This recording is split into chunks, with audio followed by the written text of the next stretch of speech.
You are listening to an Art Media podcast. Hi, friends. This is Daniil Hartman and Yossi Klein Halevi from the Shalom Hartman Institute. And this is our podcast, For Heaven's Sake, Israel at War, a podcast which is a collaboration of the Shalom Hartman Institute and Arc Media. Last podcast, last two, the special episode, we had lots of numbers. Countdown is changing. The numbers are changing. Today there's really only one or maybe two numbers. Today's day 628, to the beginning of the war and to the hostages who are still in Gaza, and the other number is 50. There's 50 left, 20 alive, 30 presumed dead. And the end of the 12-day war. And it's the end. We don't have to count that day anymore. Yeah. Maybe we're starting to count the days since the end of the 12-day war. And before we get into today's theme, we're really excited to announce that in addition to being able to listen to the two of us speak each week, our listeners are now able to also see us. We have just launched a video version of our podcast on YouTube. Really excited about that. Again, we don't do personal conversations here, but we do have to talk about how you dress, Yossi. I'm really glad you noticed that, Daniil. I spend so much time on my wardrobe. And so there's something gratifying. And grooming your beard as well. Yes, and there's something gratifying for that to be noticed. So it's the least I could do. Listen, now we're going, see, our voices were connected. Now people are going to see the two of us. And so we could wear matching shirts like a boys band. I think that might be a little much. But in any event, I was told to read this to you, that you can search for us on this YouTube. We now have a YouTube channel. It's called the FHS Podcast, which is For Heaven's Sake right. Podcast on YouTube. You could also use the link in the show notes. You can subscribe to our channel, share it with others, and we'll typically release our video episodes a day after the audio version appears on the podcast feed. And even though we barely listened to our own podcast, I'm wondering now whether we'll... I may peek. our own egos or narcissism will like just to take a look at what we look like. Might be. But in any event, there's a little levity. But the truth is there really shouldn't be any levity today. Today's a day in which 7 soldiers were killed in Gaza. 7. And I remember in the past when we had Gaza operations and some Golani half-track went over a mine, and I think it was also 7, the war came to an end. Yeah. 7 used to be a big number, and in our tradition, any life which is taken is if you destroy a whole world, and today 7 were killed, and we're going to have to talk about the war in Gaza and where it's going, and it's going to need its own podcast. But for today, I want to remember them and realize and recognize that our soldiers are still in tremendous danger in Gaza. And the whole reality of Gaza for our soldiers, for Gazans, is just something that we're going to have to come talk about that again. In our other countdowns, it was pushed aside and you forgot, but it's coming back. And we want to use the fact that today, despite what happened in Gaza, just the pace of change, the pace of events, the pace of running in and out of shelters has slowed down, and it gives us a chance to breathe. And as a result, we're calling today's podcast What We Know and What We Don't Know. Because as people who are following so carefully everything that's happening, the airwaves and social media are filled with pundits who everything about them is they know.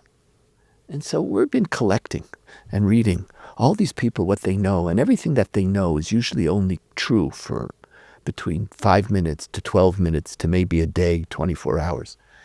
And I find all of this abundance of what people know to be not only dishonest, I think it's misleading. Because it's misleading to the moment that we're in right now.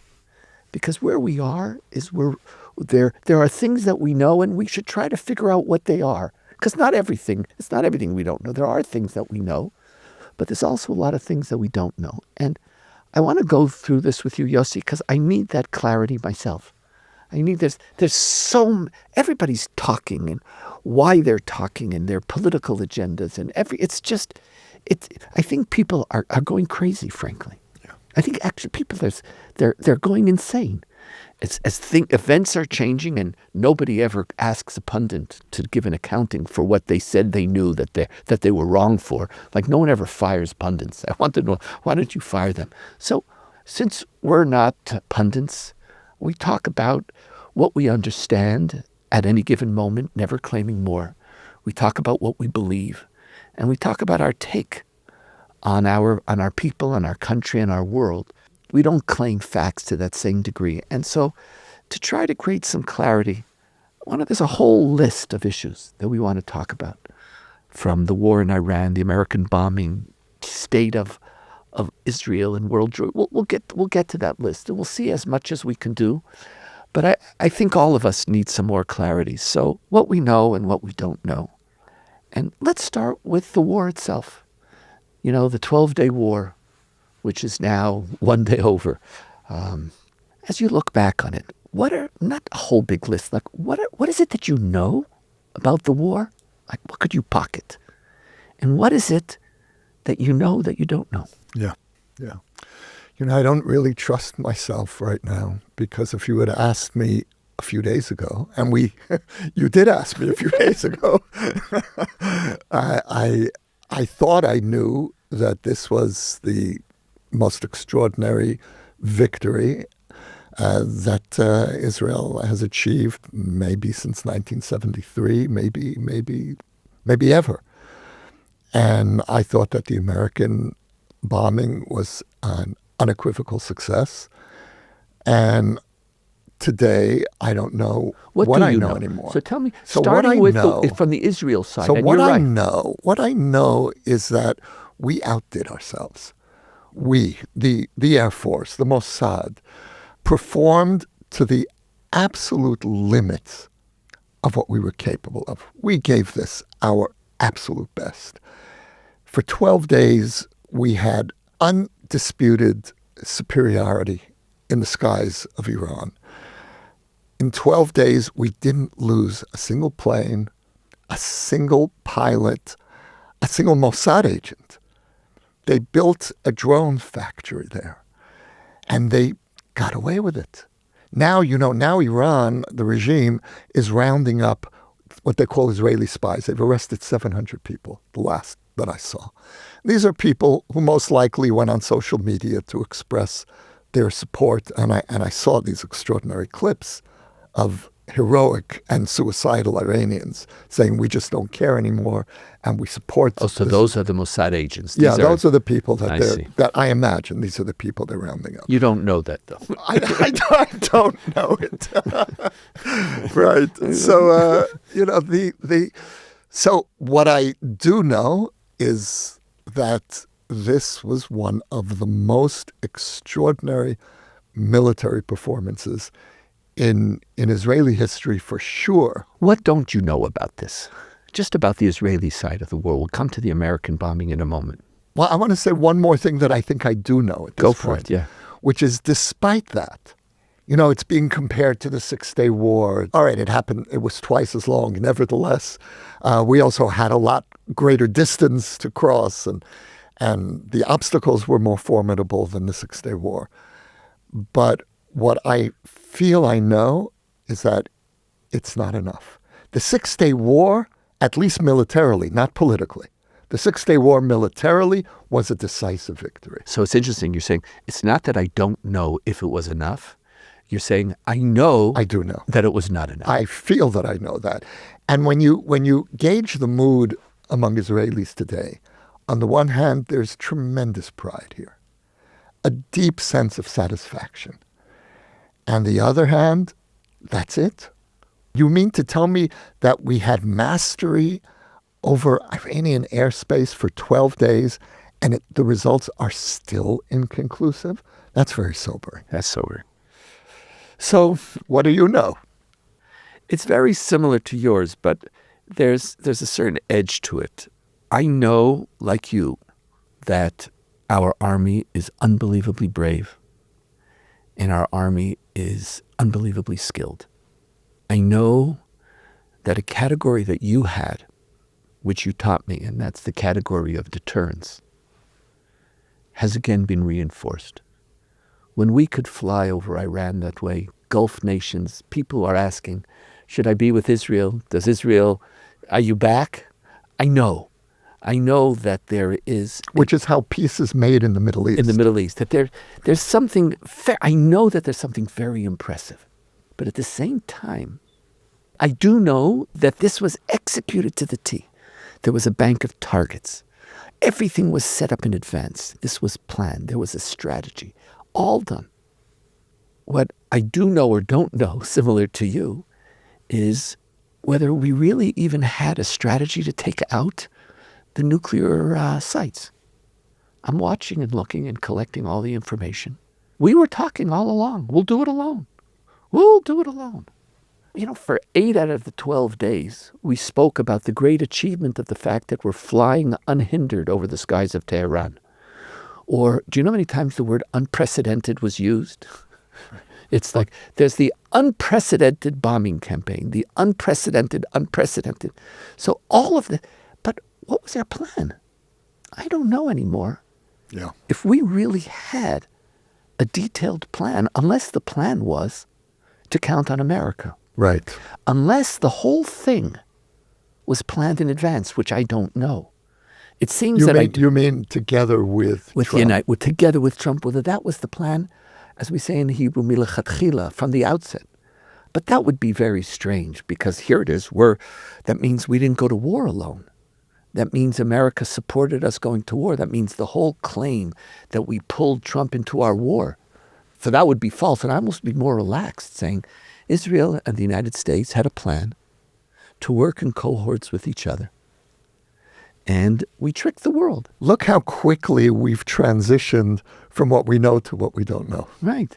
But that's we just don't, because right now you just don't know. Yeah. We're going to come to what the consequence of the bombing in a second, which is even more, but like if there's something humbling, and I even want to turn it back to you a moment, because for so long, the debate between us was not really should we bomb or shouldn't we bomb, was to what extent, if we don't have the ability to win, should we embark on a campaign? Right. And just last week, I thought, oh yeah, look what we did on the first day, the second day, the third day, even before America came in. I was so impressed, but now I'm looking and asking seriously, what the F were we even thinking about? Can I use that term? I won't go any further than that. Well, Trump used it, so, that's Trump. So go for it. What was our plan? So like what? That we finally got the clock in Palestine Square. Like, did you see a picture of that clock? Yeah, sure. It looks, I don't want to say, it's a screen. It's a third digital world. It's a screen. digital fakakta little thing with pictures, and it's just not even an impressive. Like I thought maybe they would build this huge hourglass thing that would be dramatic, and we were going to bomb it. We bombed it and we didn't even get it. But like there were huge successes. But Are you sure? Because I don't know that. I saw a picture. You know what? You know that? No, I will say. In the spirit of today's podcast, I will say, I don't know that. Because I've been quoting you, by the way. Good, because I saw a report on it. But one report, I never trust one report. I usually try to have 5 reports before I speak of moderate. If we failed to take out the doomsday clock, that's a very grim metaphor for this operation. No, but even look at the way we're talking right now. It could be that, we'll have to put inside here the American perspective, but Israel's side. Now, I think I know why else we didn't start with the nuclear reactors. Because if we started with the nuclear reactors, Iran's missile attacks against us would have been horrific.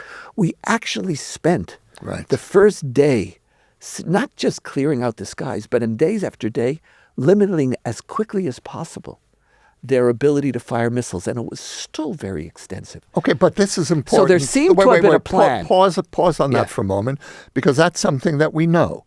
That's correct. We know that the plan was hit the launchers and the missile supply, and that was stunningly successful. And we saw that in the way that as the war went on, they were able to send fewer and fewer missiles. When they sent one missile one night, and I woke up my wife, Sarah, And she said, "You're waking me up for one missile."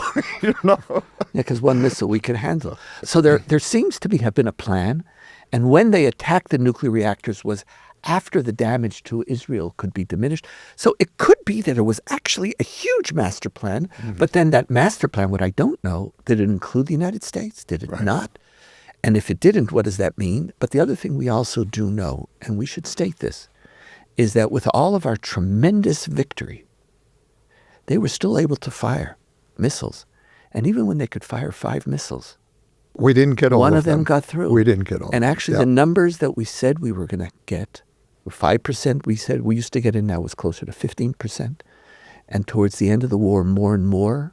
So we don't know, for example, if we had enough Arrow missiles. Right. Iran had the ability to harm us. With all of our victory, and there's no doubt that we reigned supreme. But Iran wasn't dead. Iran didn't lie down. And even with all, the only thing they could use, they had no proxies. It wasn't their navy. It wasn't their ground forces. All they had was a dramatically diminished missile capability. And they were still able to really harm us. And the extent of damage in this 12-day war to Israel's society, to Israeli infrastructure, was greater than the damage of 628 days of the Gaza war, with all the bombing of the Houthis and Hezbollah, all of them together in 12 days. And so Iran, while it can't claim victory, even though it will, was still able to harm us. And that's another thing that we know. We're sitting on this knowing and not knowing. Is there one other part of this? Here's something else that we know, which is that when the army was mapping out scenarios of what would happen to the home front in the event of an Israeli-Iranian war, the numbers of casualties were in the thousands. I've heard figures between 10 and 20,000 that they were expecting. I heard hundreds of deaths, and we were in the tens of deaths. So this is really something that we also need to factor in. But here again, what does that mean? Is it a victory because it was 28 deaths instead of 10,000? But it means that we also, there has to be a respect. I think it was. It was. So here it is. For now, and what we know and don't know throughout today's podcast is going to change every day. Let's shift to what we know and don't know about America's bombing, about the B-2s, about this miraculous sortie. One moment in, these 37 hours round trip, tricked the world, came in, was done in coordination with Israel, not reported in American channels, but reported in Israel, that before they went in, the Israeli Air Force preceded them and cleared the way to make sure that there were no existing anti-aircraft missile sites. I didn't know that, but you do know that. I just know that was reported. And again, part of our problem as we shift to America, part, is we don't know anymore, even when someone tells you something. Forget that it's a news site, because we don't know if truth and facts matter in all of this. But what do you know about the American bombing? And what don't you know? Let's just try to make some order. Because this is hailed as that was the moment. Being able to bomb any building we wanted in Tehran wasn't the purpose of the war. The purpose of the war was to destroy or to significantly delay the capacity of Iran to produce a nuclear weapon. The job was also to diminish and harm their missile capabilities, ballistic missile capabilities. But that was good for the short run. But in the long run, that's easily replenished. The strategic issue wasn't their missile capability. It is the nuclear weapons capability. What do you know and what don't you know? So the first thing we know, Daniil, is to borrow your word, it was unprecedented. America has never bombed a nuclear facility. We're the only ones who did that. That's right. And we've done it 3 times now. And we did it in Iraq and Syria and now, of course, Iran. And America has now shifted its policy. It has now bombed a nuclear reactor. What I think I know. You know that America has shifted its policy?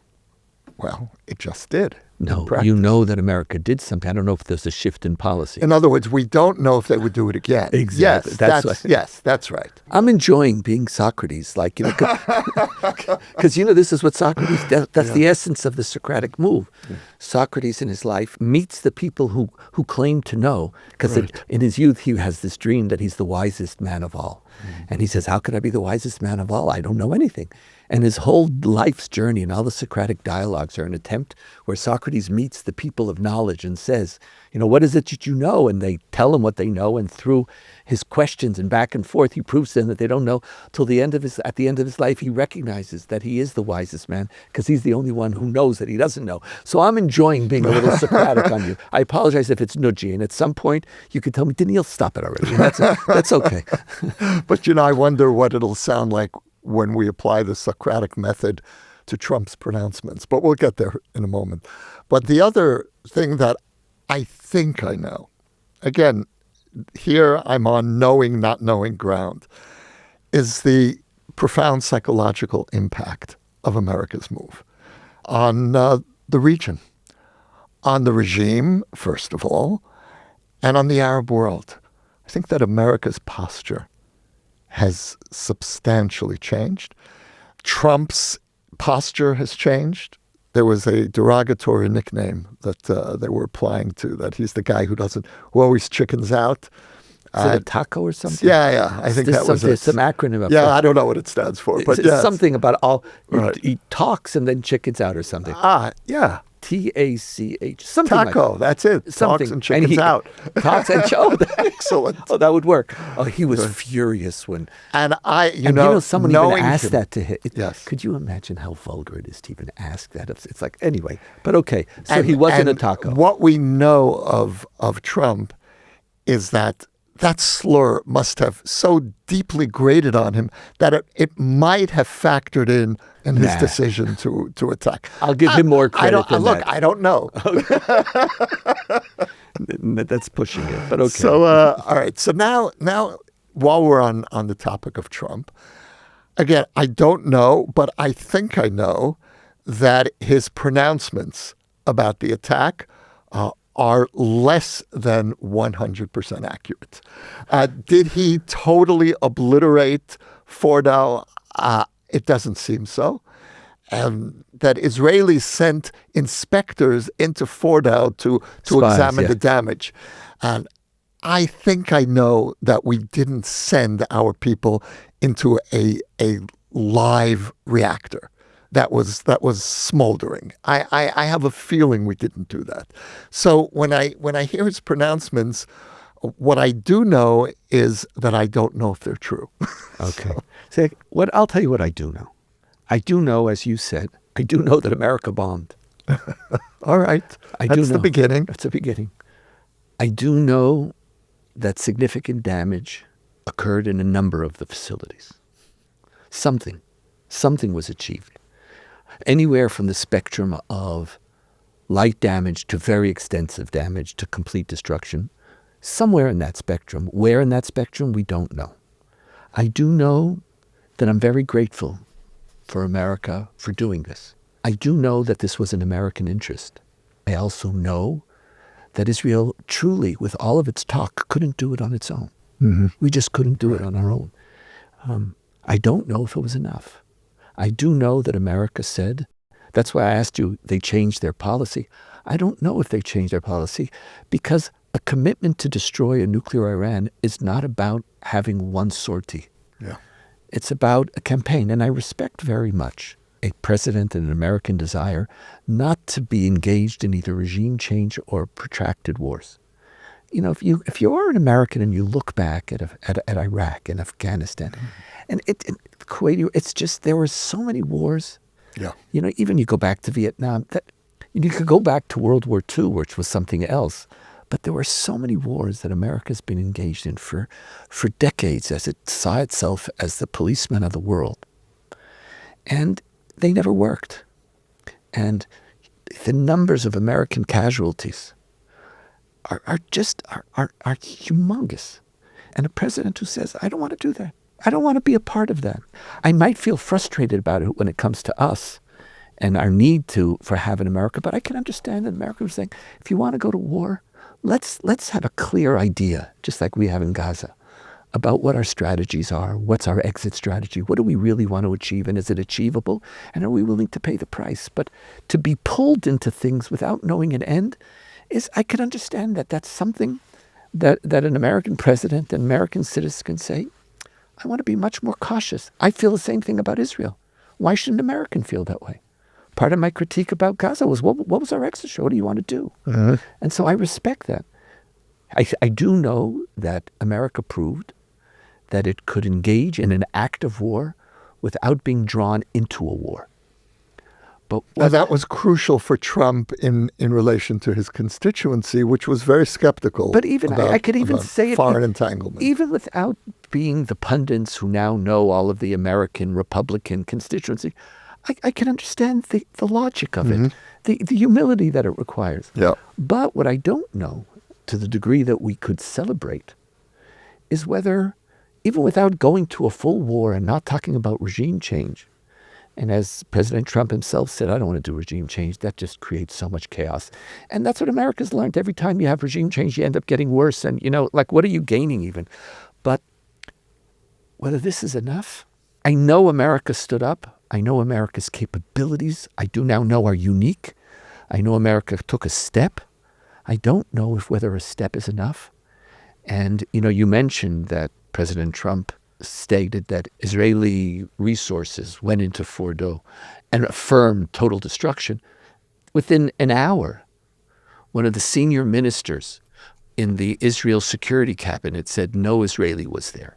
So part of what I do know is that everybody's talking out of left field, and I do know that there's absolute total contradictions.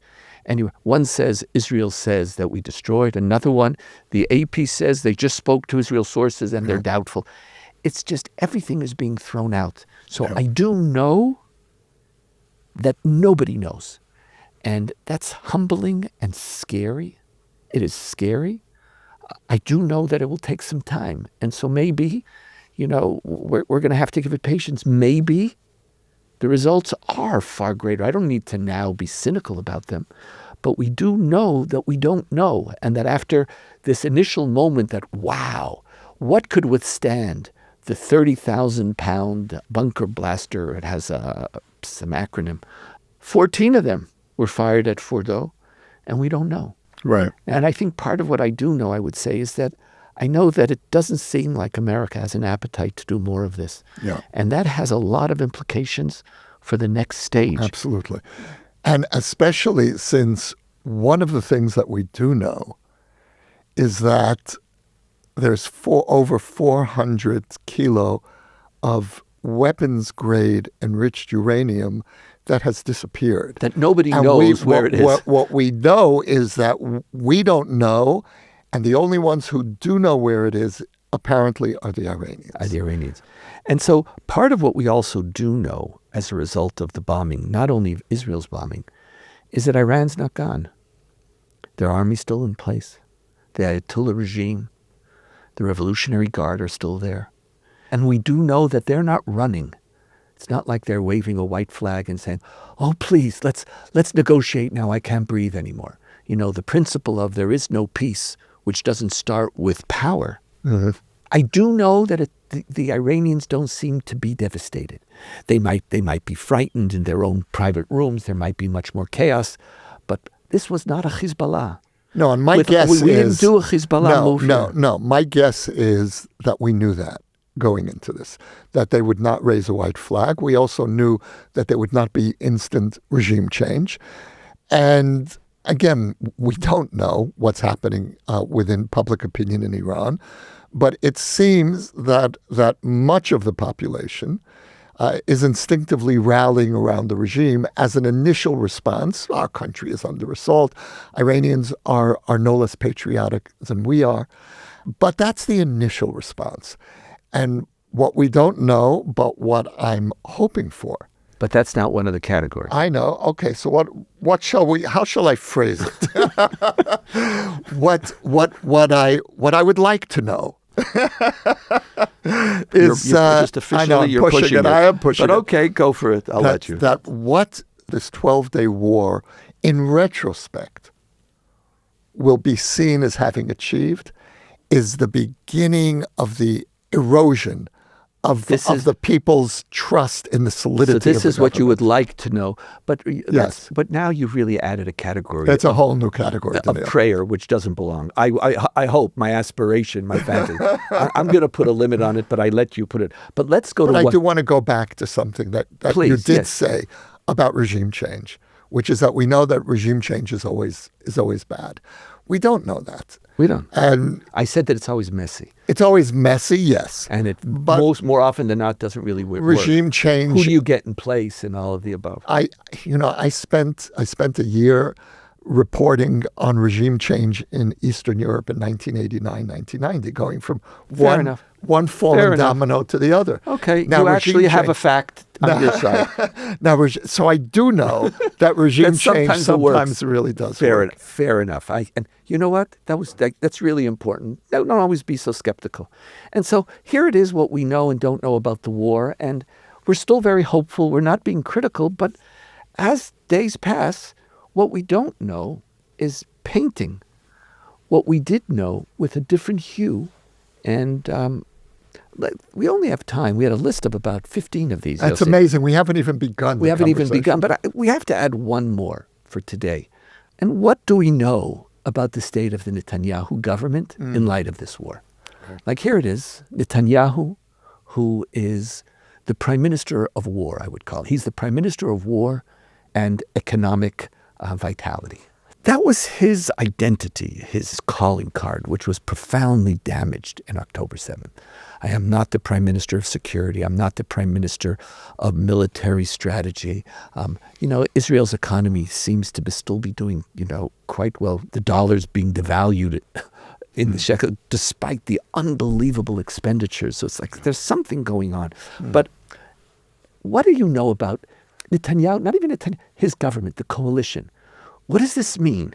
Is there anything we know about this? So let me venture to offer a contradictory observation, which is that what I think we know is that Netanyahu thought the morning of the end of the war that this was an unequivocal victory for Israel, and this is the moment to go to elections.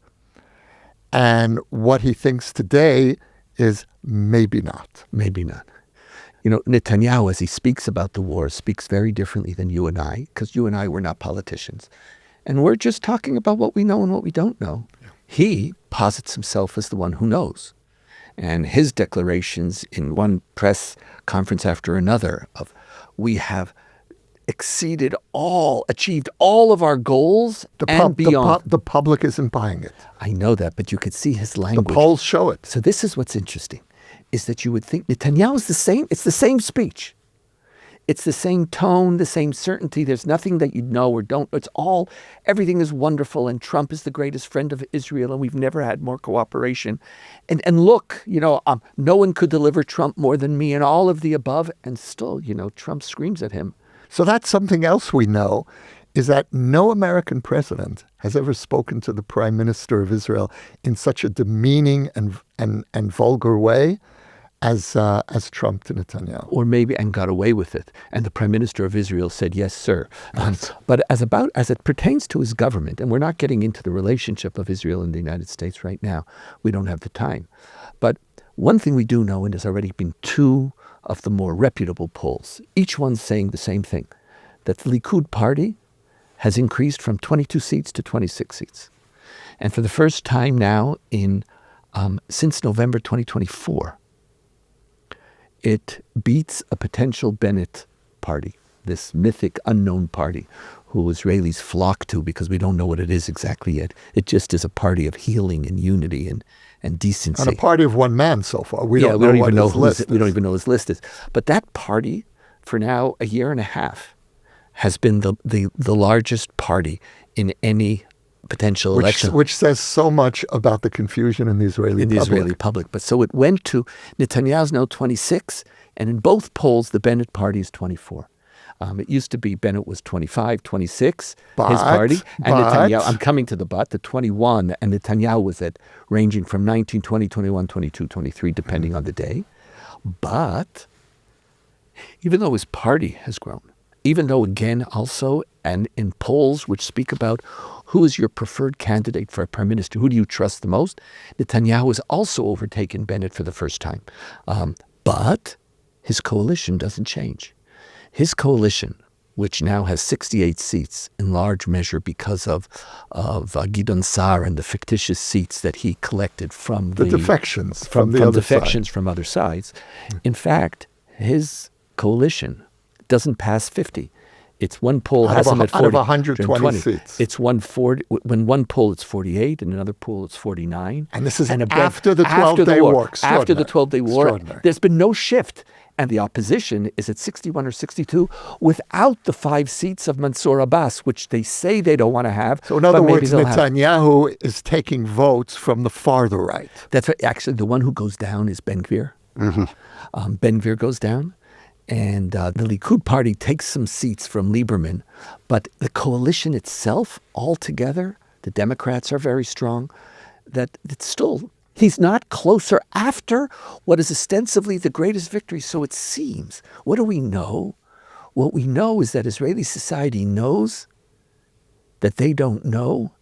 And as a result, Netanyahu is not receiving the hero's welcome or And we know that Israeli society, after 17 years of Netanyahu, a majority wants a change. So let's just, to bring this to a conclusion for today, and there's so many other things, and I would love to be able to continue this if we have the time in our future podcast, but so often what we pick, like today we felt that we could breathe a little bit, and it was a time for just, in Hebrew it's like a din v'cheshbon. How do you say it? It's like an accounting of where do we stand, just like count, like where are we?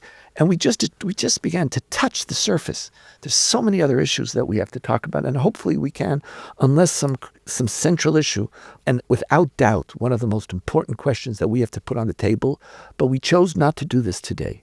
And that is, what do we know and what do we don't know about the war in Gaza and the effect of Iran on the war in Gaza? Now we have to deal We have with to that talk next this week. again. There's so many reports about that some ceasefire agreements are coming or not coming. We chose not to talk about that today because to say that you know anything is really foolish, and people could say, but nobody knows. And the fact that somebody speaks to some politician off the record and that makes you a qualified pundit doesn't mean anything. Nobody knows. So we do know that something is happening. We do know that the status quo might be changing, but we're going to wait a week for that.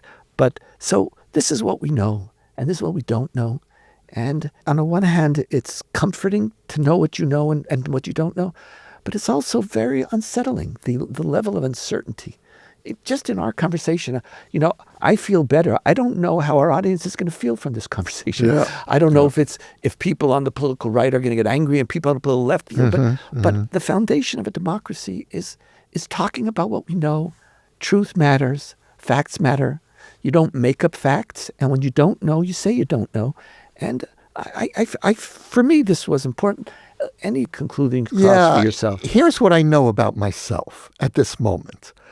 Despite all the caveats that we've raised, important caveats that have emerged in the last couple of days, I still am enormously grateful to the state of Israel, even to the government, and it hurts me to say it, but to the army and the Air Force and the Mossad and for this extraordinary achievement. And I'm grateful to America. I'm grateful to Trump for having taken the initiative and for making the statement that this isn't only Israel's fight. This isn't only Israel's concern. Stopping a nuclear Iran is an existential need ultimately for the region and therefore for the world. And so when I weigh what I know, what I don't know, the fears that have emerged in the last couple of days, I know that I'm still grateful that this has happened. Okay. What has happened, we don't know. Well, I don't know what happened, but I'm grateful for whatever it is. Whatever it is. Yossi, a pleasure being with you. Great to be with you. And friends, this is, for heaven's sake, Israel at War, day 628. And may there be some more clarity, or there'll be more uncertainty in the days to come. God willing, we're going to resume our regular schedule of taping on Tuesdays, releasing, God willing, on Wednesdays, if all goes well. But if events continue to change the way they are, we'll tape accordingly. Thank you, Yossi, and thank you for listening.